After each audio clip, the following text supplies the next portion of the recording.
My wife said for the 100th time my ex would never have done that. I finally snapped. Then why didn't you marry him? She got quiet, so I continued, because he didn't want you either, and the chaos erupted. I, 36 male, have been married for 7 years. 7 years of hearing about a man I've never met, never wanted to meet, and honestly never gave a damn about until my wife made him the third person in our marriage. It started small. Year 1, we're assembling furniture. I'm sweating, cursing at an instruction manual written by someone who clearly hates humanity, and she goes, "My ex was really handy. He built me a whole bookshelf once." Cool, good for him. I finished the dresser, crooked but functional. Year 2, I forget our anniversary dinner reservation. My bad, genuinely. But instead of just being mad like a normal person, she hits me with, "My ex never forgot important dates." He had this whole calendar system. Year 3, I get a promotion, but it means longer hours. My ex always prioritized quality time. He understood balance. Year 4, I try planning a surprise birthday party for her. Rent a venue, invite her friends, coordinate with her sister. The cake comes out slightly lopsided because the bakery messed up. Her response? My ex threw me the most perfect 25th birthday. Everything was flawless. Year 5, she gets a cold. I make soup, bring her medicine, work from home to take care of her. She's miserable and snapping at everything, which I get. Being sick sucks. But then, my ex used to do this thing where he'd read to me when I was sick. It was so sweet. Year 6, we're renovating the bathroom. I'm doing most of the work myself to save money. Tile isn't perfectly aligned because I'm not a professional contractor, just a guy watching tutorials. My ex's family had connections to contractors. He would have had this done professionally. You see the pattern? Every fight, every minor disagreement, every time I fell short of some invisible standard, her ex got summoned like a ghost who apparently did everything perfectly. I tried talking to her about it multiple times. "Babe, it bothers me when you compare me to him." She'd apologize, say she didn't realize she was doing it, promise to stop. Then 2 weeks later, my ex used to massage my feet without me asking. My friends noticed. My buddy once heard her say something at a barbecue about how her ex grilled better, but this is fine. He pulled me aside later. "Bro, that's messed up. You just gonna take that?" I made excuses. She doesn't mean it that way. It's just how she processes things. We're working on it. We weren't working on anything. Last Tuesday was the breaking point. We were having dinner. I'd cooked, nothing fancy, just pasta with homemade sauce. Took me about an hour. She takes 3 bites, pushes the plate away and says, "It's good, but my ex used to make this amazing carbonara, like restaurant quality." Something in me just snapped. 7 years of swallowing this down. 7 years of being measured against a dude who, by the way, dumped her. "Then why didn't you marry him?" She blinked. "What? Your ex, the perfect guy who built furniture and remembered dates and cooked restaurant-quality food. Why didn't you marry him?" "That's not," I wasn't saying. "Because he didn't want you either." Dead silence, the kind where you can hear the refrigerator humming. Her face went through about 6 emotions in 3 seconds. Shock, hurt, anger, more anger than this cold fury I'd never seen before. "How dare you?" "How dare I what? State facts? You've been throwing this guy in my face for 7 years. 7. And the whole time, I'm supposed to just sit here knowing he's the one who ended it. You didn't choose me over him. He chose nobody over you, and I was the consolation prize." She stood up so fast her chair scraped against the floor. "You're disgusting. You know that? Absolutely disgusting. And you're obsessed with a man who didn't want to keep you. We all have our issues. I spent 7 years building a life with you, and this is how you treat me. You spent 7 years reminding me I'm second place. Maybe check the mirror before you lecture me about treatment." She grabbed her keys and left, slammed the door hard enough to rattle the windows. I sat there with my apparently inferior pasta, wondering if I just ended my marriage. Spoiler, I had, but not in the way I expected. Update 1, 4 days later. So, things escalated. Obviously. My wife didn't come home that night, or the next. She went to her mother's, which I found out via text at 2 a.m. "Staying at Mom's. You need to think about what you said and apologize. I won't come back until you do." I didn't respond, not because I was being petty, but because honestly, I wasn't sorry. Was it harsh? Yeah. Did she deserve to hear it after 7 years of this? Also, yeah. The next morning her sister called. Now, her sister has never liked me. She thought her sister was settling when we got married, and she's made that clear at every family gathering with little comments and looks. Once at Thanksgiving, she said loud enough for me to hear, "He's fine, I guess. Not exactly what I pictured for you. You need to fix this," she said. No hello, good morning to you too. Don't be cute. She's devastated, crying all night. How could you say something so cruel? Did she tell you what she said to me? What she's been saying to me for 7 years. Pause. She mentioned the ex comments, but that's just venting. You're her husband, you're supposed to handle it. Handle being constantly told I'm inferior to her ex-boyfriend? That's what husbands are supposed to do? You're twisting it. She loves you. Sometimes she remembers good things. For 7 years. Every fight, every mistake I make, her ex would never. Longer pause. Just apologize. Be the bigger person. I'll think about it. I didn't think about it. Day 2, her father called. This was new. The man had maybe spoken 100 words to me in 7 years. Quiet guy. Stayed out of things. Son, he started, and I knew this was going to be bad because he'd never called me son before. I don't know what happened between you two, but my daughter is hurting. Whatever you did, you need to make it right. With respect, sir, whatever she told you isn't the full story. She told me you attacked her verbally, brought up things meant to wound her. Did she tell you she's been comparing me to her ex for our entire marriage? Every week, sometimes every day, reminding me I'm not as good as him? Silence. Then, that's between you two. But a man doesn't speak to his wife that way. And a wife doesn't treat her husband like a silver medal for 7 years. He hung up on me. Day 3, I got home from work and found her in the living room. She hadn't texted she was coming. Just sitting there on the couch, arms crossed, waiting. We need to talk, she said. Okay. What you said was unacceptable, cruel, designed to hurt me.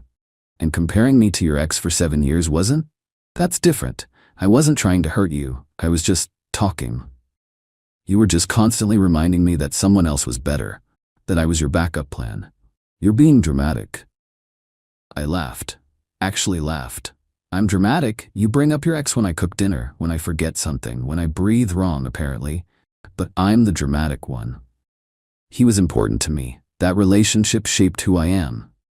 Then be with him. I can't. She stopped. He's what? And that's when the real truth came out. Not because she wanted to tell me, but because she was caught. We've been talking, just as friends, reconnected on social media a few months ago. My blood went cold. Define talking. Just catching up. Nothing happened. Show me. What? Your phone. Show me the messages. If it's just friendly catching up, show me. She clutched her phone like I'd asked for a kidney. That's an invasion of privacy. You've been secretly talking to your ex, the one you compare me to constantly, and you want to lecture me about privacy? I don't have to prove anything to you. You're not my warden. I'm your husband, or at least I thought I was. She didn't show me, which told me everything I needed to know. That night I slept in the guest room. Not because she asked me to, because I couldn't stomach being in the same bed. The next morning I called a divorce attorney. Not to file immediately, but to understand my options. What I was looking at, because I knew, deep in my gut, this wasn't recoverable. And here's the thing about being the calm one, the logical one. People underestimate you. They think you'll fold. Apologize, take them back. My wife thought she had all the power because she was the one who left, the one demanding apologies. She was wrong. Update 2, 2 weeks later. The messages were bad, real bad.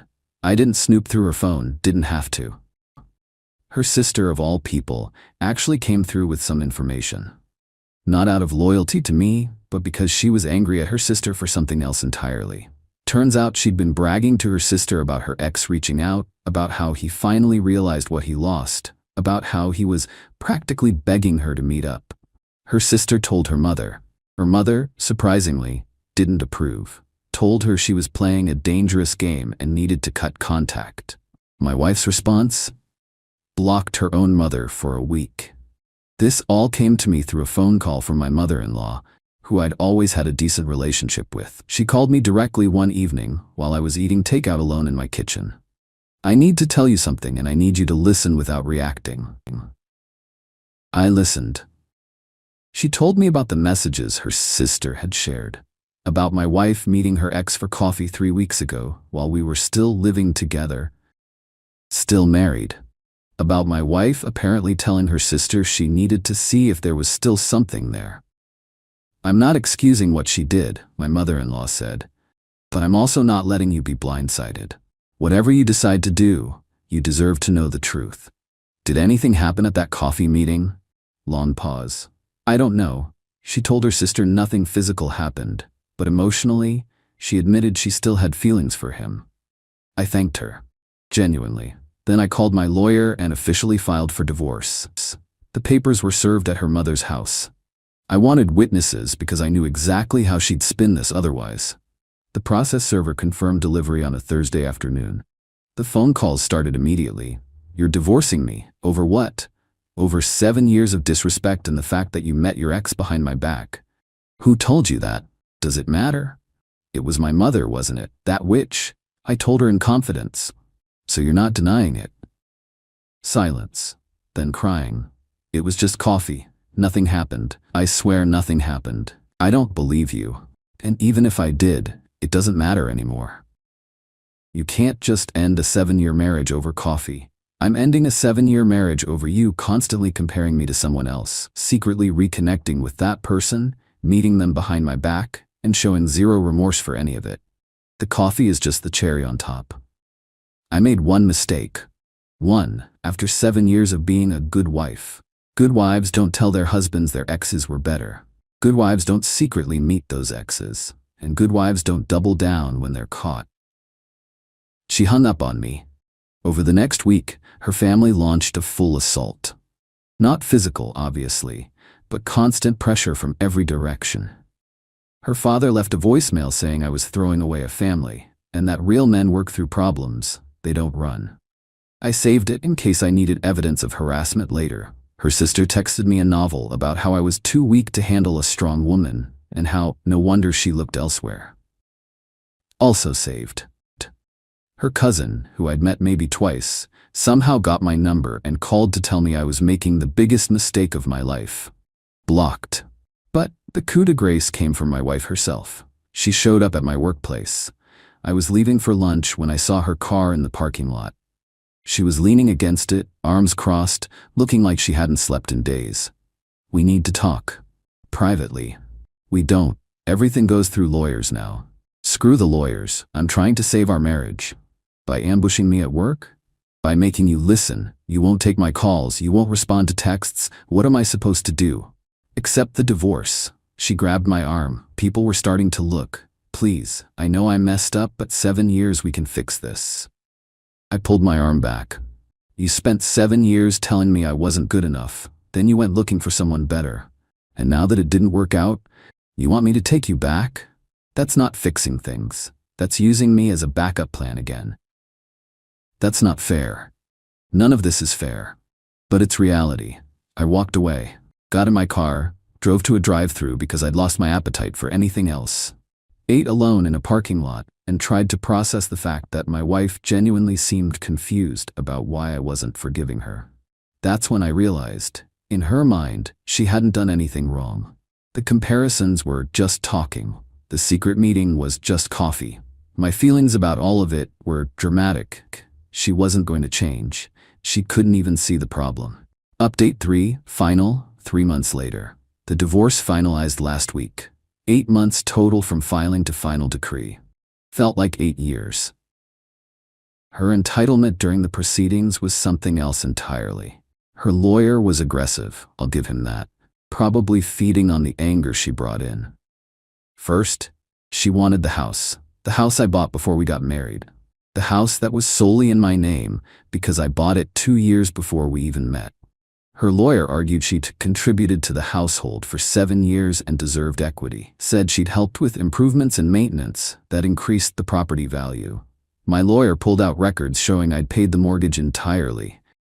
Every single payment. She contributed to utilities and groceries, which we'd split roughly evenly. But the house, that was mine. Bought and paid for before she was even in my life. The judge agreed. She got nothing from the house. Second, she wanted alimony. Substantial alimony. Her lawyer painted a picture of a woman who'd sacrificed career opportunities to support the marriage, which was news to me since she'd worked full-time the entire marriage and actually got 2 promotions. She made about 60% of what I made, but still a solid income. Mid-60s. My lawyer argued she was fully capable of supporting herself, provided her tax returns and employment history showed she'd had steady income increases. The judge awarded her 18 months of transitional support at $1,200 per month, enough to adjust to single life apparently. Less than a quarter of what she'd asked for. Her face when that number was announced? She looked like she'd been slapped. Third, she wanted half my retirement. This one stunned the most. We'd been married 7 years, and retirement accounts accumulated during marriage are typically split. I had a decent 401k, about $180 built up. My lawyer fought to protect the portions from before marriage, but the 7 years of contributions during? Fair game. I had to give up about $43. Hurt, but legally fair. I accepted it because fighting would have cost more in legal fees than the amount itself. Fourth, and this one was almost funny, she wanted our dog. We'd adopted him together year 3. A beagle mix, sweetest animal you'll ever meet. She barely walked him, barely fed him, complained when he shed on her clothes. But suddenly in the divorce, she had to have him. My lawyer asked if she had records of vet visits, food purchases, care. She didn't. I had all of them. Every single vet appointment, I'd taken him. Every bag of food I'd bought. She'd posted maybe 3 photos of him in 5 years. I had hundreds. She dropped the request when it became clear she'd lose. Throughout all of this, her family ran interference. Her sister called me pathetic for fighting over money with a woman you claim to love. Her father sent a letter through his lawyer threatening to make my life difficult if I didn't give his daughter what she deserved. My lawyer sent back a response that basically said try it and we'll pursue harassment charges. Never heard from him again. Her mother, to her credit, stayed out of it after the initial revelation. I think she was embarrassed by how her daughter was behaving. Never reached out to me again, but also never piled on. The final hearing was anticlimactic. She didn't even look at me. Her lawyer did all the talking. My lawyer did all the talking. We signed papers. It was done. Walking out of that courthouse, I felt lighter. Not happy exactly. You don't feel happy ending a 7-year marriage. But lighter, like I'd been carrying something heavy and finally set it down. Here's the part I know some of you are waiting for. What happened to the ex? Turns out the perfect guy who built furniture and cooked carbonara and never forgot anniversaries? He wasn't interested in being her backup plan either. According to mutual friends who still talked to both sides, she'd reached out to him after I filed, told him she was getting divorced, that she'd made a mistake, that maybe they could try again. Really put herself out there. He turned her down, said he was seeing someone else, had been for almost a year. That he'd only reached out as friends because he was in a nostalgic mood after a breakup, not because he wanted to rekindle anything. Said he wished her well, but didn't see a future there. She'd blown up her marriage chasing a ghost, and the ghost didn't want her either. I'd be lying if I said that didn't feel vindicating.